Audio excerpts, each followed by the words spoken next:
এই তুমি দাঁড়াও, বলো বিজ্ঞান কাকে বলে? স্যার, বিজ্ঞান শব্দটাকে ভাঙলে পাওয়া যায় বিগ জ্ঞান, তার মানে হচ্ছে বড় জ্ঞান। সো বড় জ্ঞানকেই বিজ্ঞান বলে। না, তোমাকে দিয়ে হবে না। এই তুমি দাঁড়াও, বলো পৃথিবী আর চাঁদের মধ্যবর্তী দূরত্ব কত? Sir, 4 bench. 4 বেঞ্চ মানে? স্যার, 4 বেঞ্চ আগে আপনার মেয়ে বসে আছে। আপনার মেয়ে হচ্ছে চাঁদ, আর আমি আপনার মেয়ের পৃথিবী। দোস্ত, এসব বলিস না, গুনাহ হবে। স্যার, এখানে আমার একটা কোশ্চেন ছিল, মানুষ যদি চাঁদে বসবাস শুরু করে তাহলে তারা কি দেখে ঈদ পালন করবে?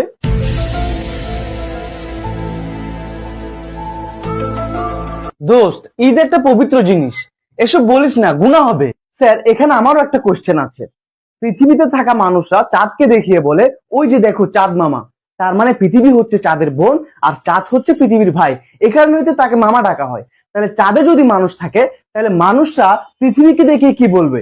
ওই যে দেখো পৃথিবী আন্টি। দোস্ত, এসব বলিস না, গুনাহ হবে। তো একটু আগে তুই বলছিলি স্যারের মেয়ে চাঁদ আর তুই পৃথিবী, তাহলে কি তোরা ভাই বোন?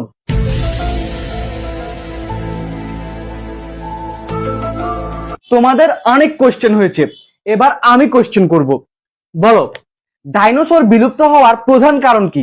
স্যার, এসব বলিয়েন না, গুনাহ হবে।